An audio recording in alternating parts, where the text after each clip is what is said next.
Welcome back everyone and good morning to all of you friend. In the previous lecture we already start the chapter number 6, that is the market, and we already completed the meaning of market and then characteristics of market.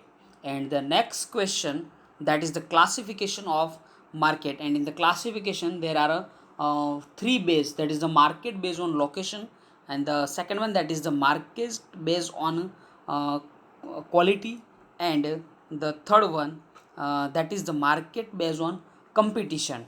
And in the previous lecture we completed the market based on location, and in the market based on location we completed the local, regional, national and international market. And in today lecture we start the uh, next viewpoint, that is the market based on quantity. Friend, the market based on quantity is classified into two main clauses as follow. The first one, that is the wholesale market, and the second one, that is the retail market. तो यहाँ पे friend हम simple या तो एक normal याद रख सकते हैं कि जो मार्केट बेस्ड ऑन क्वांटिटी, तो क्वांटिटी के बेस पे जो मार्केट है वो एक wholesale, and second thing that is the retail market.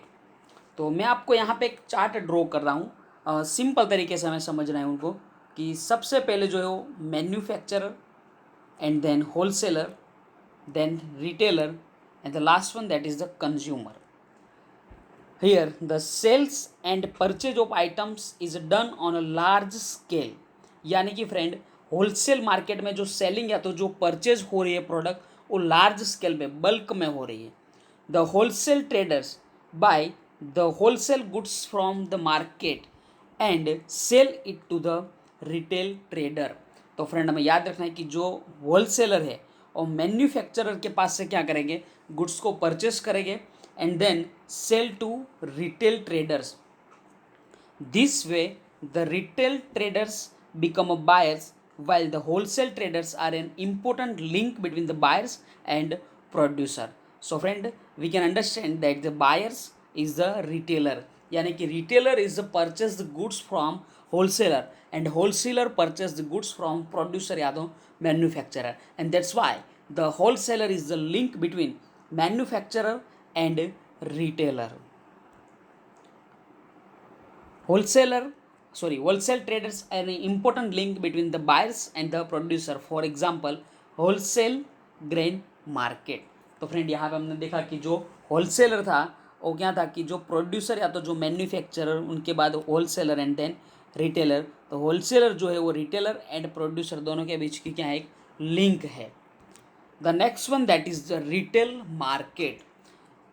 तो सबसे पहले फिर से हम यहाँ पे देख सकते हैं कि producer and then wholesaler, then retailer, and last one that is the consumer. The sales and purchase are at a small scale in this market. यानी कि फ्रेंड जो रिटेल मार्केट है वहाँ पे जो सेलिंग होगा कोई भी गुड्स का, तो जो सर्विस है उनका, वो क्या होगा, स्मॉल स्केल में होगा. Thus the retail traders become an important link and provide the goods and service to customer. यानी कि फ्रेंड जो रिटेलर है वो जो एक इम्पोर्टेंट लिंक है between the wholesaler and customer, और जो रिटेलर है वो गुड्स परचेज किसके पास से करते हैं, होलसेलर के पास से, यानी कि purchase from wholesaler and sales to consumer. The retail traders buy the goods and service large scale, then sell them to the customer on smaller or retail scale according to their demand and needs. तो friend यहाँ पर हमने देखा कि जो market based on quality, जहाँ पे wholesale market and retail market के बारे में डिस्कशन किया, तो आपको ये चार्ट याद रखना है कि producer, then wholesaler, retailer and last one that is the consumer. और जो यहाँ पे थर्ड व्यू पॉइंट की हम बात करें तो market based on a competition. Normally the market based on a competition is classified on the basis of number of seller and buyers. तो फ्रेंड जो कंपटीशन के बेस पे हम जो भी मार्केट यहाँ पे क्लासीफाई कर रहे हैं वो दो पार्ट में हो गया, तो सेलर एंड बायर, इन दोनों को कंसीडर करके हम यहाँ पे क्लासिफिकेशन कर सकते हैं. of which the market of seller is a more important. The types are perfect competition, monopolistic competition and oligopoly. तो फ्रेंड यहाँ पे आप देख सकते हो कि perfect competition, monopolistic competition and oligopoly, and जो परफेक्ट और इम्परफेक्ट में monopoly, monopolistic and oligopoly. The two major classes of market based on a competition are perfect and imperfect competition. तो यहाँ पे आप क्लासिफिकेशन देख सकते हो, perfect competition, imperfect competition and imperfect competition divided into three parts. The first one that is the monopoly, second one monopolistic and the third one that is the oligopoly. और यहाँ पे जो फर्स्ट है that is the perfect competition, उनके बारे में हम यहाँ पे डिस्कशन कर रहे हैं. perfect competition market. Friend, perfect competition market is an ideal market. It is only possible theoretically यानी कि रियलिटी में परफेक्ट कंपटीशन का जो मार्केट है वो पॉसिबल नहीं है. Not practically except the agricultural sector, and this market is rarely observe and become the terms for establishing a perfect competition market are no made that easily. यानी कि friend जो perfect competition market है उस market को हम rarely observe कर सकते हैं क्योंकि रियलिटी में परफेक्ट कंपटीशन मार्केट पॉसिबल नहीं है. In economics the study of perfect competition is very important. यानी कि फ्रेंड जो परफेक्ट कंपटीशन मार्केट है वहाँ पे हमें इकोनॉमिक्स के अंदर की हम बात करें तो उस मार्केट की स्टडी करना बहुत हमारे लिए इम्पोर्टेंट है, as this helps in understanding the characteristics and behaviour of other market based on monopoly, monopolistic competition and oligopoly. यानी कि फ्रेंड जो अगर यहाँ पे हमें जो भी बिहेवियर है अदर मार्केट के, अदर यानी कि इम्परफेक्ट मार्केट के अंदर जो तीनों market that is the monopoly, monopolistic and oligopoly, तो उस मार्केट को समझने की या तो उनको बेस बना के हम इजीली परफेक्ट कंपटीशन को समझ सकते हैं. और सबसे पहले हम यहाँ पे देख सकते हैं कि परफेक्ट कंपटीशन की जो डेफिनेशन है, तो अलग अलग यहाँ पे हमारे सामने दो इकोनॉमिस्ट है, उन दोनों की डेफिनेशन के बारे में यहाँ पे डिस्कशन करेंगे. सबसे पहले आप देख सकते हो कि according to Robinson, according to Mrs Robinson, तो उन्होंने यहाँ पे क्या डेफिनेशन दी हुई है. Perfect competition exist where the demand of product of the producer totally depend on its price. यानी कि फ्रेंड जो भी यहाँ पे प्रोड्यूसर है वो किसके ऊपर यहाँ पे डिपेंड रहेगा अपनी प्रोडक्ट के लिए, उनकी प्राइस के ऊपर. यानी कि परफेक्ट कंपटीशन मार्केट के अंदर जो प्रोड्यूसर है वो खुद यहाँ पे प्राइस को डिसाइड कर सकता नहीं है. यानी कि अगर समझो कि परफेक्ट कंपटीशन में हमें प्राइस को डिसाइड करनी है तो मार्केट प्राइस के मुताबिक ही डिसाइड कर पाएंगे, हम खुद यहाँ पे डिसाइड कर सकते नहीं है. According to professor Leftwich, perfect competition is a market system where there are many firms that sell identical product with no firm large enough that can influence the market price. यानी कि friend जो perfect competition market है वहाँ पे कोई भी firm market price को influence नहीं कर सकते हैं. यानी कि मार्केट प्राइस की जो भी चल रही है वही मार्केट प्राइस रहेगी, उस प्राइस को हम टच कर सकते भी नहीं है. यानी कि जो प्राइस डिसाइडेड होगी वो मार्केट के बेस पे डिसाइड रहेगी. ऐसा किसने बोला है? लेफ्टविच ने बोला है. तो फ्रेंड यहाँ पे हम जो क्लासिफिकेशन मार्केट का था उनके बारे में डिस्कशन कर रहे थे. मैं फिर से यहाँ पे आपको एक बार रिवाइज करवा रहा हूँ कि सबसे पहले हमने देखा था क्लासिफिकेशन में बेस्ड ऑन लोकेशन, एंड वहाँ पे अलग अलग 4 पॉइंट थे, local, regional, national and international. And then market based on quality, that is the wholesale and retail market. And the third one that is the market based on competition, और वहाँ पे भी हमने देखा कि perfect competition and imperfect competition, और जहाँ पे हमने परफेक्ट कंपटीशन का मीनिंग एंड डेफिनेशन के बारे में डिस्कशन किया. अब जो कैरेक्टरिस्टिक्स है उनके बारे में हम डिस्कशन कर रहे हैं. तो सबसे पहले आप देख सकते हो कि कैरेक्टरिस्टिक्स ऑफ परफेक्ट कंपटीशन, और आप लोग अपनी बुक्स के अंदर भी देख सकते हो पेज नंबर 66 एंड 67 एंड 68। तो ये तीनों पेज के ऊपर हमारे जो कैरेक्टरिस्टिक्स है वो दिए हुए हैं। 66 पे कैरेक्टरिस्टिक्स हैं, बाकी के 4 कैरेक्टरिस्टिक्स पेज नंबर 67 एंड बाकी का जो एक कैरेक्टरिस्टिक जो पेज नंबर 68 के ऊपर है। तो सबसे पहले हम यहाँ पे देखते हैं कि हमारा जो फर्स्ट कैरेक्टरिस्टिक्स है that is the numerous buyers and sellers, यानी कि फ्रेंड परफेक्ट कंपटीशन का जो मार्केट है वहाँ पे जो सेलर एंड बायर की जो संख्या है वो बहुत ज़्यादा होगी, यानी कि न्यूमरस यानी कि बहुत ज़्यादा वहाँ पे सेलर एंड बायर्स होंगे। This market has a large number of buyers and sellers.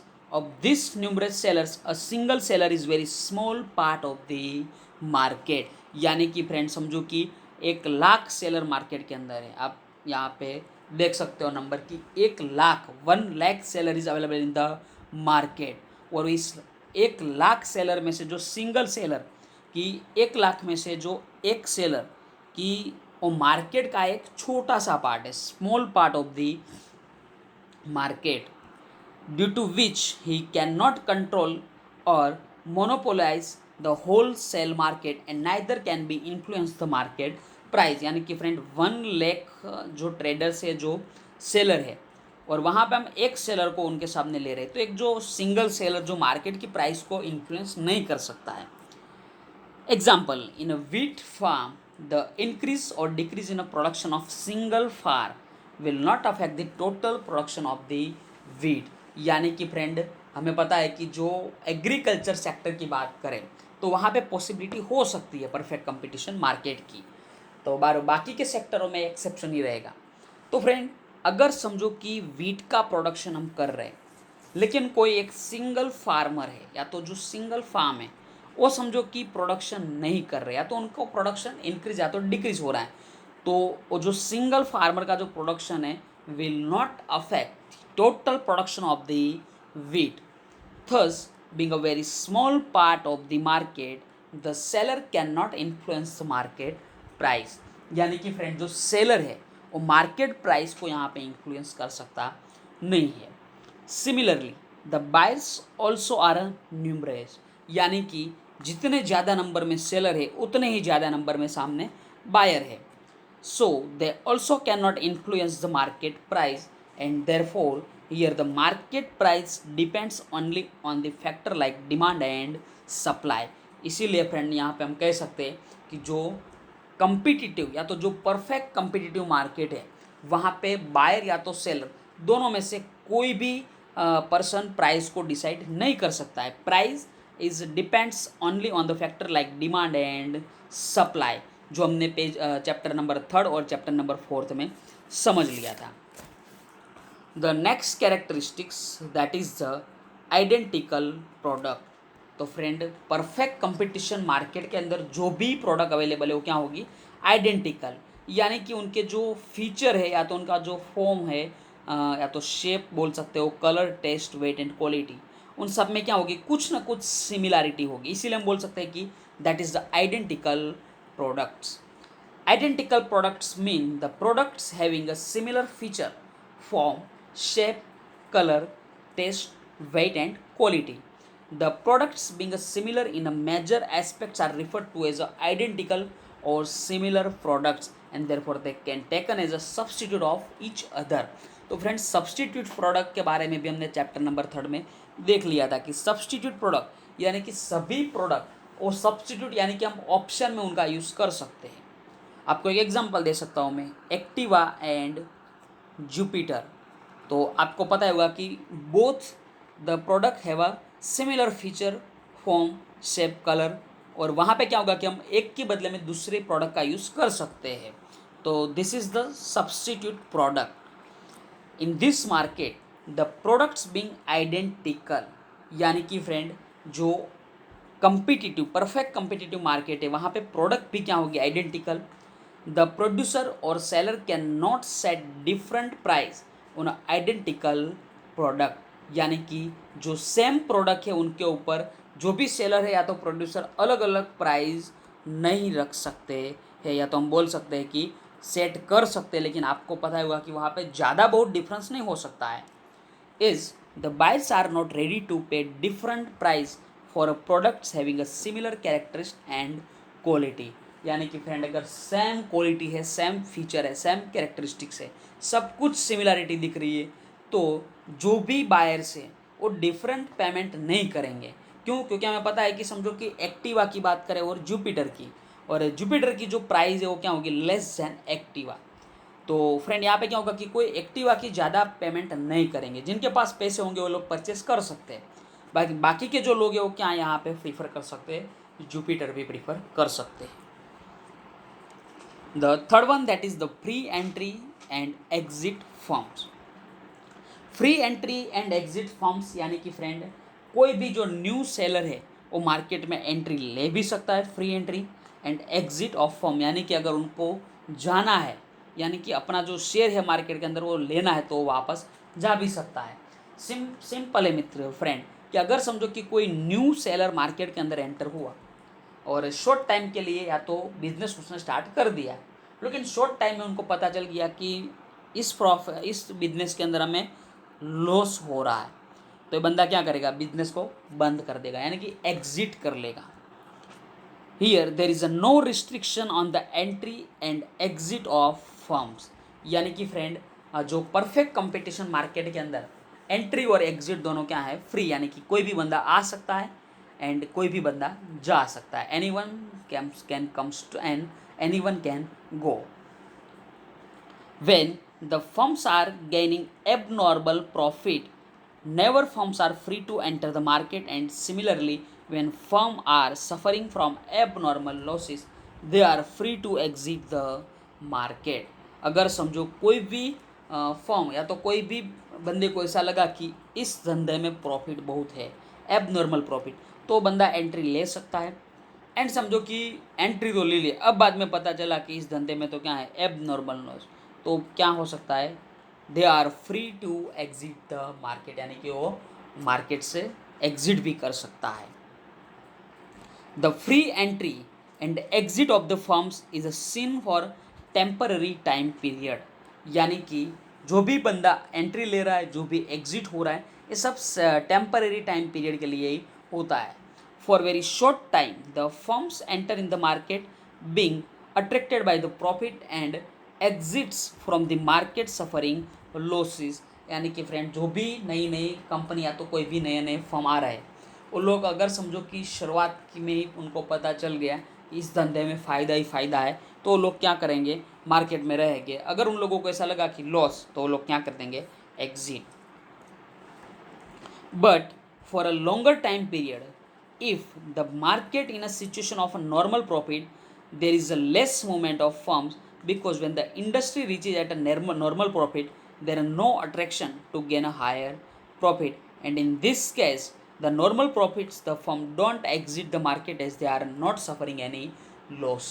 तो फ्रेंड यहाँ पे हम समझ सकते हैं कि अगर समझो कि एब नॉर्मल प्रॉफिट भले ही ना हो रहा, लेकिन अगर नॉर्मल प्रॉफिट भी हो रहा है बिजनेस के अंदर, तो जो फर्म है वो एग्जिट नहीं करेंगे, क्योंकि कुछ ना कुछ उन लोगों को वहाँ से इनकम अराइज हो रही है। The next characteristics that is the perfect knowledge of market. तो फ्रेंड जो भी यहाँ पे बंदा है या तो जो भी कस्टमर है उन लोगों को, या तो जो भी सेलर है उन लोगों को मार्केट की जो नॉलेज है वो पूरी पूरी होनी चाहिए, यानी कि परफेक्ट नॉलेज होनी चाहिए।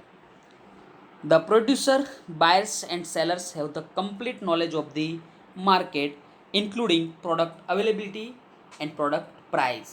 यानी कि फ्रेंड जो perfect knowledge of the market की हम बात करें, तो जो भी प्रोड्यूसर है, बायर्स या तो जो सेलर है, उन लोगों को उस मार्केट के बारे में कंप्लीट नॉलेज होनी चाहिए, इंक्लूडिंग द प्रोडक्ट अवेलेबिलिटी, यानी कि प्रोडक्ट कितनी है, और प्रोडक्ट के प्राइस के बारे में भी इंफॉर्मेशन होनी चाहिए। The producer or seller are in a knowledge of the price at which the other producer or seller are selling the product। यानी कि फ्रेंड समझो कि परफेक्ट कंपटीशन मार्केट के अंदर बहुत सारे सेलर हो सकते हैं, तो यहाँ पे हम दो एग्जांपल ले रहे हैं, दो के नाम ले रहे हैं, ए और बी। तो ए को बी के बारे में पता होना चाहिए कि जो बी जो प्रोड्यूसर या तो सेलर है वो कौन सी प्राइस में वो प्रोडक्ट को सेल कर रहा है।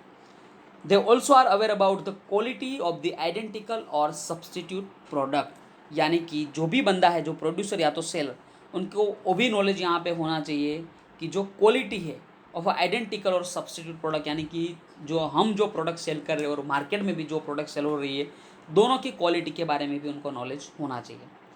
Thus, in this market, a seller cannot charge different price for identical product. यानी कि फ्रेंड ए बंदा जो प्रोडक्ट सेल कर रहा है वही प्रोडक्ट बी सेल कर रहा है, तो ए और बी दोनों की प्राइस क्या होगी, सिमिलर इक्वल प्राइस रहेगी. The buyer also know the price of the products and its quality, so that the seller cannot demand different price from them. यानी कि अगर फ्रेंड आप समझो कि कस्टमर हो, आप कोई भी प्रोडक्ट को परचेस करने के लिए मार्केट में जा रहे हो और आपको उस प्रोडक्ट के बारे में, उस प्रोडक्ट की क्वालिटी के बारे में समझो कि आपके पास नॉलेज है, तो जो भी सेलर है वो आपके पास से अलग अलग प्राइस को डिमांड कर सकता नहीं है. Thus, in a perfect competition, the buyers, seller, and the producers be aware of this price and the quality of the products, due to which the market is a perfectly elastic demand curve. यानी कि friend जो buyer से, जो seller है या तो जो producer है, वो लोग प्राइस के साथ, क्वालिटी के साथ क्या होते हैं, अवेयर होते हैं. उन लोगों को पता ही होता है क्या प्राइस है, क्या क्वालिटी है. एंड इसी कारण से जो मार्केट के अंदर जो परफेक्टली इलास्टिक डिमांड कर्व यहाँ पे क्रिएट होगा, जो हमने चैप्टर नंबर 3 में देख लिया था, that is the demand. And the next one, that is the mobility of factor of production. तो फ्रेंड जो factor of production, and there are 4 factor. The first one that is the land, capital, labour and entrepreneur. The 4 factor of production, namely land, capital, labor and entrepreneur, are dynamic and mobile. यानी कि जो भी यहाँ पे factor है उनको mobility यानी कि एक जगह से दूसरी जगह ले जा सकते हैं. In a physical, professional and uses point of view, यानी कि फ्रेंड उनके जो यूजेस पर्पज़ या तो जो प्रोफेशनल या तो फिजिकल पर्पज़ के साथ उस प्रोडक्ट की मोबिलिटी यहाँ पे है. In perfect competition, the price is the same for identical products and similarly the price of the factor remains same to refrain from shifting of competition from low to high due to dynamic and mobile. यानी कि friend जो compensation यहाँ पे हम दे रहे हैं, या तो जो बोल सकते हैं कि जो शिफ्टिंग ऑफ कंपेंसेशन है or from low to high due to dynamic and mobile nature of the production equipment, and the firms are uniformly compensated. And the last one, that is the no transportation expense. तो friend no transportation expense यानी कि there are numerous buyers and sellers in a perfect competition. The expense of a transportation are nominal as compared to the total expense, so are not counted. तो friend जो हमारा total expense है उनके सामने transportation का जो cost है, expense है, वो क्या है, नॉमिनल है. Thus considering the transportation expense to be zero and makes this an important characteristics of the perfect competition market. तो फ्रेंड यहाँ पे हमने आज के लेक्चर में जो there are 3 view point, there are 3 base for the market classification. The first one, that is the market based on a location, and this point we already completed in the last session, and from this lecture we started the market based on a quality, that is the quantity, wholesale and retail market. And the third one, that is the market based on competition. The first, that is the perfect competition market, meaning and characteristics of perfect competition market, जो हमने यहाँ पे complete कर लिया. और जो next lectures है, हम जो आगे का हमने यहाँ हमारा टाइप्स है, that is the imperfect market, और वहाँ पे जो मोनोपोली मार्केट है, मोनोपोलिस्टिक और साथ ओलिगोपोली, उनके बारे में हम डिस्कशन कंटिन्यू करेंगे. तो आज का जो लेक्चर है उनकी पूर्णाहुति हम यहाँ पे कर रहे हैं. Thanks to all of you, take care and bye bye.